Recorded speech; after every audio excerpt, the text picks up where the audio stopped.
¿Es posible que un solo ataque altere para siempre el equilibrio de una guerra moderna? Imagina por un momento un búnker subterráneo conocido como híbrido, oculto bajo capas gruesas de concreto y envuelto en un halo de secreto, reforzado con la tecnología más avanzada disponible en Occidente. Este puesto, renovado meticulosamente en los últimos años tras una colaboración sin precedentes entre ingenieros ucranianos y occidentales, era considerado indestructible. El cerebro oculto e indetectable de la defensa ucraniana. Híbrido no era solo un refugio. En sus entrañas, altos mandos de la OTAN y estrategas ucranianos fusionaban imágenes satelitales, vigilancia aérea, espionaje electrónico y datos de inteligencia humana en tiempo real. Desde este centro, se coordinaban ataques de precisión quirúrgica, con asesoría directa de especialistas norteamericanos, británicos y polacos, capaces de responder en cuestión de minutos y girar el resultado de cualquier enfrentamiento. Un sistema comparable, en complejidad y en secreto, a los centros de mando subterráneos estadounidenses usados durante la Guerra Fría, como el famoso Cheyenne Mountain Complex, que podía resistir incluso un ataque nuclear. La destrucción de híbrido significó mucho más que la pérdida de un puesto de mando. Fue la desaparición repentina de toda una red de comunicaciones protegidas, la anulación de la capacidad para orquestar ofensivas complejas y la parálisis de la maquinaria tecnológica que hasta ese momento inclinaba la balanza del conflicto.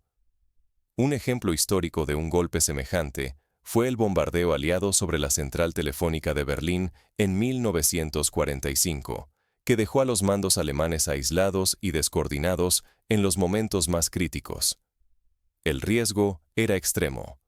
Mientras híbrido siguiera en pie, cada minuto aumentaba el número de bajas y aceleraba la pérdida de territorio. Pero destruirlo no solo exigía una precisión casi imposible, también implicaba desafiar abiertamente a la OTAN, asumiendo el peligro de represalias y una escalada impredecible que podría arrastrar a toda Europa Oriental a un conflicto mayor. ¿Puede una sola jugada valer la apuesta de todo un futuro? Esta pregunta se ha repetido a lo largo de la historia militar, desde el ataque japonés a Pearl Harbor hasta la operación Tidal Wave en Rumanía durante la Segunda Guerra Mundial. Para entender cómo esta fortaleza fue finalmente penetrada y por qué su caída cambió el destino de la guerra, debemos explorar primero su origen y funcionamiento, el verdadero corazón de la estrategia occidental en Ucrania. Solo así podremos comprender cómo la tecnología, la cooperación internacional y la audacia se fusionaron para crear un centro de mando inigualable, y cómo su eliminación marcó un antes y un después. ¿Qué secretos guardaba híbrido bajo tierra? Su historia revela cómo la tecnología, la cooperación internacional y la audacia se fusionaron para crear un centro de mando inigualable. No era un simple puesto de mando. Era la materialización de una nueva doctrina militar, en la que la integración de inteligencia de señales, plataformas de ataque remoto y análisis de Big Data permitía anticipar y neutralizar amenazas en tiempo real. Durante el verano de 2025, la situación en el frente ucraniano llegó a un punto de inflexión.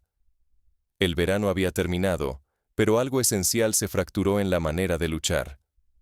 Para finales de octubre de 2025, la guerra se estancó en posiciones firmes.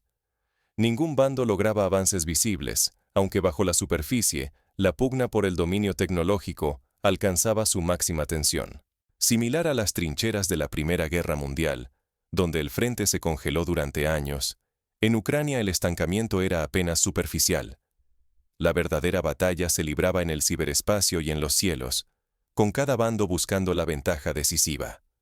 Ucrania, tras meses de batalla implacable, sostuvo el frente gracias a una logística eficiente y la asesoría táctica constante de oficiales de la OTAN. Convoyes puntuales, rutas protegidas y equipos de reparación actuaban con disciplina férrea, impidiendo el colapso esperado tras el desgaste del verano. La comparación con la Operación Overlord en 1944 es inevitable. El éxito logístico fue tan crucial como la fuerza militar. Sin embargo, el verdadero giro surgió de una nueva forma de golpear. Los ataques ucranianos contra la infraestructura militar y logística rusa dejaron de ser esporádicos. Emergía un patrón. Ofensivas sistemáticas, sincronizadas al instante, que demolían depósitos, nudos de comunicación y centros de mando con una precisión casi quirúrgica. Era claro que esta coordinación superaba con creces la capacidad histórica del ejército ucraniano. Un paralelismo interesante se encuentra en la Operación Enigma durante la Segunda Guerra Mundial, cuando la ruptura del código alemán permitió a los aliados anticipar y neutralizar movimientos enemigos. Las alarmas se dispararon en inteligencia rusa al detectar un inusual flujo de datos cifrados cruzando la región occidental de Ucrania. No eran señales corrientes. Los protocolos de cifrado y transmisión coincidían exactamente con los estándares de la OTAN, imposibles de imitar sin equipos de élite. El tráfico era constante y enlazaba puntos clave desde la frontera hasta el propio frente. En la historia moderna, solo la operación de escucha de la NSA a las comunicaciones soviéticas durante la Guerra Fría puede compararse en complejidad y riesgo. La sospecha tomó cuerpo. Existía un cuartel invisible, multinacional y enterrado, que dirigía los golpes más letales del enemigo. Ya no era simple asesoría, era dirección en tiempo real, centralizando inteligencia y recursos de la OTAN para operaciones de alto impacto. Esta centralización de mando recuerda a la sala de guerra de Churchill, donde estrategias decisivas se tomaban bajo tierra, lejos de los bombardeos nazis. La gravedad de la situación era extrema. Mientras ese centro de mando siguiera oculto, el adversario mantendría la iniciativa tecnológica y operativa, amenazando cualquier intento de recuperar el equilibrio estratégico. Ignorarlo equivalía a arriesgar el futuro completo del frente. Situaciones similares se vivieron durante la batalla de Kursk, cuando la incapacidad de romper las comunicaciones enemigas mantuvo al Ejército Rojo siempre un paso adelante. Pero, ¿dónde se escondía ese cerebro enemigo? ¿Cómo rastrear a quienes movían los hilos en la sombra digital? La caza había comenzado. La prioridad era absoluta: descubrir el escondite y neutralizarlo antes de que ocasionara un daño irreparable. La búsqueda desenfrenada por la ubicación de este centro clandestino se volvió la prioridad absoluta. Cada pista, cada transmisión interceptada, podía ser la clave para alterar el curso de la guerra. La historia está llena de ejemplos donde la búsqueda de un objetivo oculto ha definido batallas enteras. La caza del submarino Enigma, la operación Gunnerside para sabotear la planta de agua pesada en Noruega, o la destrucción de la base secreta de los Viet Cong en Cu Chi durante la Guerra de Vietnam. Detectar lo invisible, la guerra electrónica convertida en herramienta letal de espionaje. Así inició una de las operaciones más complejas del conflicto, donde tecnología y astucia se fusionaron para cazar lo que debía permanecer oculto. El objetivo era audaz: ubicar el centro de mando subterráneo apodado Híbrido, considerado inexpugnable, oculto en las sombras cerca de Leópolis. El reto era tan grande como la búsqueda de las bases de lanzamiento de misiles UM-2 en la Segunda Guerra Mundial, que requirió meses de reconocimiento y análisis de señales. Durante varias semanas, equipos expertos escrutaron el espectro electromagnético, buscando patrones de radiofrecuencia que delataran una red clandestina. No bastaba hallar señales fuertes. Debían identificar flujos constantes, anomalías sutiles que solo un centro de mando real dejaría tras de sí. El reto era distinguir la rutina invisible entre el ruido digital del entorno. Un proceso comparable a la localización de las redes secretas de Al-Qaeda tras el 11 de septiembre de 2001, cuando la inteligencia estadounidense tuvo que rastrear patrones de comunicación entre miles de señales. Mediante triangulaciones precisas y vigilancia ininterrumpida, se detectó finalmente una anomalía. Un pico de tráfico digital en una zona boscosa, a varias decenas de kilómetros al suroeste de Leópolis. Todo indicaba la existencia de un punto emisor, enterrado bajo la espesura, lejos de caminos y miradas indiscretas. Este método recuerda la operación israelí para localizar la base de mando de la OLP en Beirut en 1982, que también requirió semanas de análisis electrónico y vigilancia sigilosa. El análisis posterior confirmó que se trataba de un búnker profundamente modernizado, con varios niveles subterráneos y autonomía total para resistir asedios prolongados. Ingenieros occidentales habían reforzado su estructura, integrando sistemas de soporte vital, filtrado de aire y energía propia, todo pensado para sobrevivir incluso bajo ataque sostenido. Era una fortaleza comparable a los búnkeres de comando NORAD en Colorado, capaces de operar durante semanas bajo una amenaza nuclear. Dentro, la presencia era internacional y crucial. Decenas de oficiales de la OTAN, principalmente estadounidenses, británicos y polacos, trabajaban junto a altos mandos ucranianos. Coordinaban operaciones militares, inteligencia y el uso de armamento avanzado suministrado por Occidente, tejiendo una red de mando casi impenetrable. La estructura de mando era semejante a la utilizada por la OTAN durante la operación Unified Protector en Libia, donde varias nacionalidades trabajaron bajo un solo techo. El perímetro del híbrido estaba defendido por múltiples capas de seguridad, defensa antiaérea de última generación, sensores perimetrales y blindaje electrónico las 24 horas.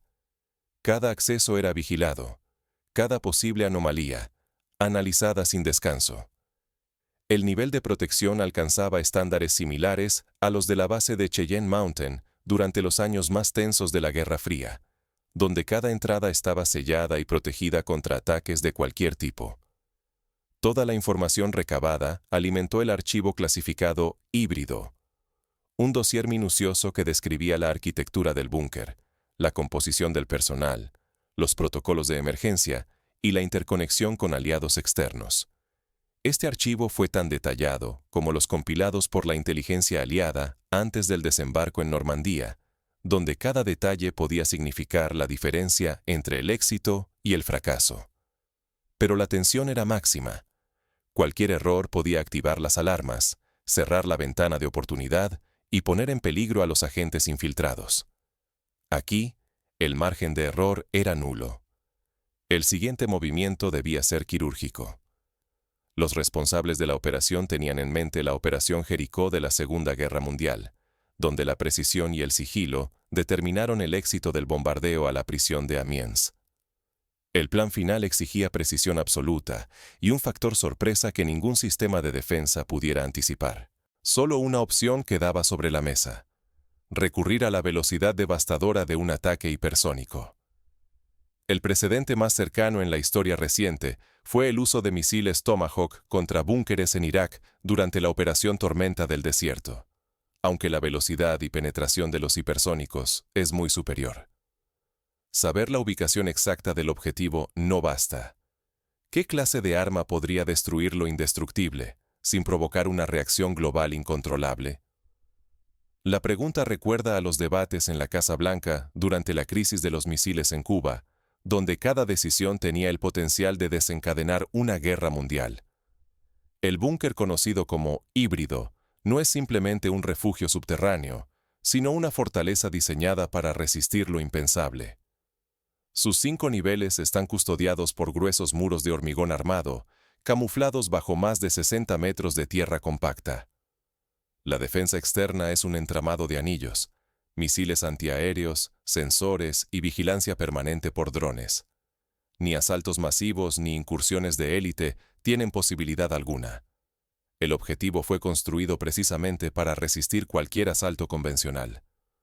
Así como el búnker de Hitler en Berlín resistió hasta el último asalto soviético, híbrido estaba pensado para aguantar lo inconcebible. Las opciones habituales se esfuman ante la realidad. Lanzar múltiples ataques secuenciales solo garantizaría la pérdida de aeronaves y la exposición a una respuesta instantánea. El tiempo apremia. Solo existe una ventana diminuta para una acción quirúrgica. Cualquier otro enfoque significaría un suicidio táctico y político. La historia militar está llena de ejemplos donde la indecisión o la demora han resultado fatales, como ocurrió en la defensa de Singapur en 1942. En las reuniones del alto mando ruso, la tensión es palpable. Cada alternativa tradicional parece inútil.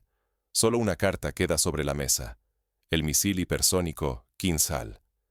Esta arma, casi nunca empleada en combate real, puede atravesar varios metros de hormigón, armado antes de detonar. Su velocidad, superior a la de cualquier avión, y su capacidad de penetración, la convierten en la cúspide de la disuasión tecnológica. El Kinzhal es a la guerra actual lo que el B-2 fue a Londres en 1944. Un arma que cambia el paradigma del miedo y la defensa. Pero el desafío no es solo militar. En el interior del búnker se confirma la presencia de oficiales estadounidenses, británicos y polacos, además de altos mandos ucranianos. Si el Kinzhal impacta, las consecuencias diplomáticas serían incalculables. La decisión final recae en el círculo más alto del poder ruso, donde está en juego no solo la reputación nacional, sino la estabilidad internacional. No se trata de ganar un combate, sino de evitar una escalada fuera de control. Esta disyuntiva recuerda a la que enfrentó Kennedy durante la crisis de los misiles. Actuar o esperar, con el mundo entero pendiente del resultado. Los analistas del Kremlin modelan escenarios. ¿Cómo responderá la OTAN si pierde a decenas de sus oficiales en un solo golpe? Se anticipan protestas públicas, amenazas y un inminente aumento de fuerzas en la región. Sin embargo, la perspectiva más realista es una respuesta dura en palabras pero limitada en acciones, ya que nadie parece dispuesto a cruzar el umbral de una guerra abierta. Ejemplos históricos muestran que, tras ataques a personal extranjero, las potencias suelen optar por la contención y la diplomacia antes que por la escalada inmediata, como ocurrió tras el derribo del avión de Malaysia Airlines en 2014. Rusia se la juega todo. Un error, o un lanzamiento incontrolado, podría desencadenar una tormenta diplomática y hasta justificar una represalia masiva. El margen de error es ínfimo. Cada decisión y cada segundo cuentan. Si la operación resulta exitosa, el mando enemigo quedaría paralizado y el equilibrio estratégico restablecido. El riesgo es comparable al que asumió Israel en 1981 al atacar el reactor nuclear Osirak en Irak. Un solo golpe podía evitar un desastre futuro o provocar una guerra inmediata. Con la autorización definitiva, la operación entra en su fase más crítica. Cada movimiento, cada cálculo, cada minuto será decisivo para el éxito o el desastre total.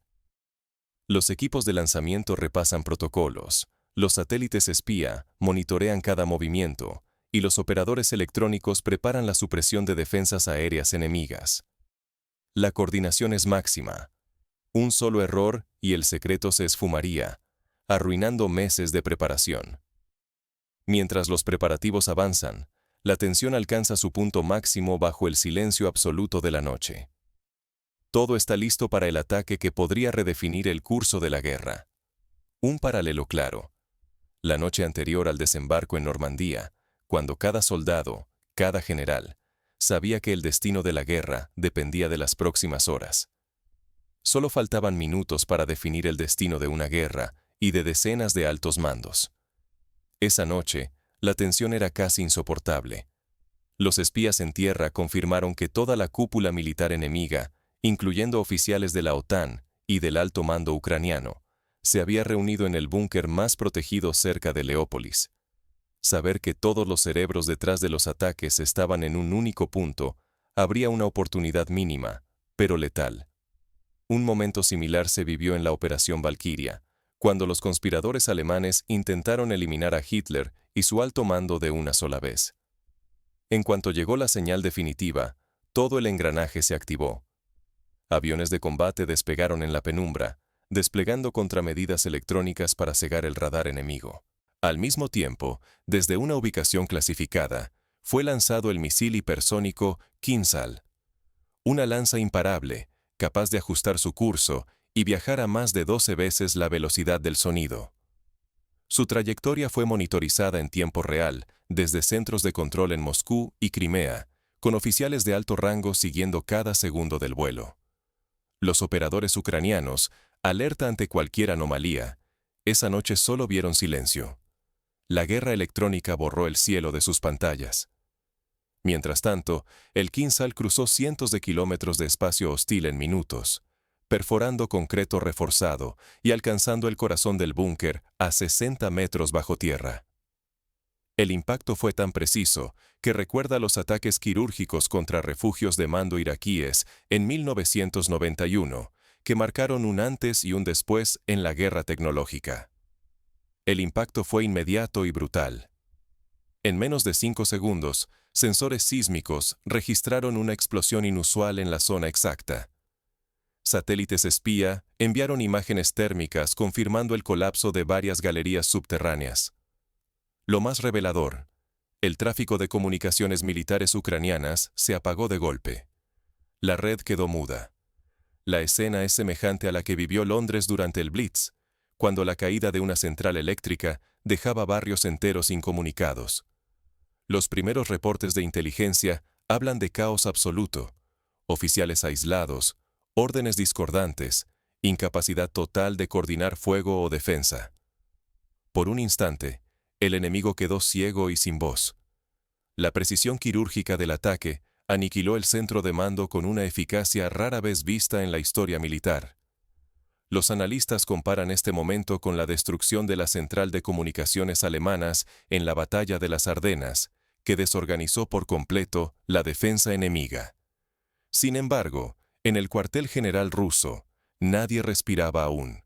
El riesgo de un fallo, que el misil fuera interceptado, que la inteligencia estuviera errada o que la tecnología quedara expuesta ante la OTAN, era real hasta el último segundo. Pero esta vez, la coordinación total y la tecnología de punta inclinaron la balanza y cambiaron el curso del conflicto. Los líderes rusos sabían que, como en la crisis de los misiles, un solo error podía convertir la victoria en catástrofe. El golpe al búnker híbrido no solo desarticuló el mando enemigo, sino que envió un mensaje claro sobre el alcance de la guerra tecnológica. Sin embargo, las consecuencias apenas comenzaban a desplegarse en ambos bandos. Las cadenas de mando alternas debían activarse, los sistemas de comunicación de respaldo probaban su eficacia, y la presión diplomática crecía en todas las cancillerías del mundo. ¿Dónde reside el verdadero poder en la guerra? ¿En la fuerza bruta de las armas o en la mente que las guía? Esta pregunta cobra una urgencia feroz tras la eliminación del centro de mando subterráneo híbrido cerca de Leópolis, una operación que fue mucho más que un simple ataque. Allí, oficiales de la OTAN y mandos ucranianos vieron desmoronarse, en cuestión de segundos, lo que creían un refugio inexpugnable. La combinación letal de inteligencia superior, tecnología hipersónica y una coordinación multinivel dejó claro que ningún blindaje es absoluto. La destrucción del híbrido no solo paralizó temporalmente el mando ucraniano, reveló fisuras profundas en las defensas modernas, donde la confianza en la invulnerabilidad puede desaparecer con un solo golpe quirúrgico. Semanas de espionaje, vigilancia satelital y triangulación de información permitieron a los atacantes romper reglas que, hasta ahora, parecían escritas en piedra. Es un recordatorio de que, como en la Segunda Guerra Mundial, la tecnología cambia, pero la vulnerabilidad permanece. El mensaje para la doctrina militar mundial es ineludible. La superioridad técnica aislada ya no basta. Ahora, el campo de batalla es una red viva, donde se cruzan inteligencia de señales, agentes encubiertos y precisión milimétrica. Cada victoria táctica trastoca alianzas, obliga a repensar estrategias y enciende una nueva carrera por el dominio en los ámbitos electrónico y cibernético. Las guerras del futuro se decidirán tanto en laboratorios de criptografía como en campos de batalla abiertos. Las consecuencias de esta operación van mucho más allá de los oficiales caídos o los sistemas de armas inutilizados. Se tambalea la moral, se siembra la duda en la toma de decisiones y se erosiona la confianza de aliados y rivales. Hoy, ningún búnker es realmente seguro. Ninguna red de mando puede presumir de ser intocable. El valor auténtico está en la capacidad de anticipar, adaptarse y defender lo que antes parecía inalcanzable. Las lecciones aprendidas aquí serán estudiadas en academias militares durante décadas. ¿Qué decidirá el futuro de la guerra? ¿La potencia de fuego o la creatividad y resiliencia humanas? El delicado equilibrio entre tecnología, información y diplomacia define ahora la seguridad de millones de personas. Cada avance reescribe las reglas, y quien no se adapte quedará atrás en una carrera sin margen para el error. La historia demuestra que la innovación es la mejor defensa, pero solo la adaptabilidad garantiza la supervivencia. La historia no concluye aquí. Lo ocurrido marca solo el comienzo de una nueva era, donde cada actor deberá cuestionar su papel, su estrategia y, sobre todo, su confianza en la supuesta invulnerabilidad tecnológica. En la guerra moderna, nada es seguro. Las reglas se vuelven a escribir con cada ataque, y solo quienes sepan aprender rápido y adaptarse lograrán sobrevivir en el tablero global. ¿Estás listo para la próxima jugada en este tablero de sombras, tecnología y audacia? Porque la guerra, como la historia, nunca se detiene.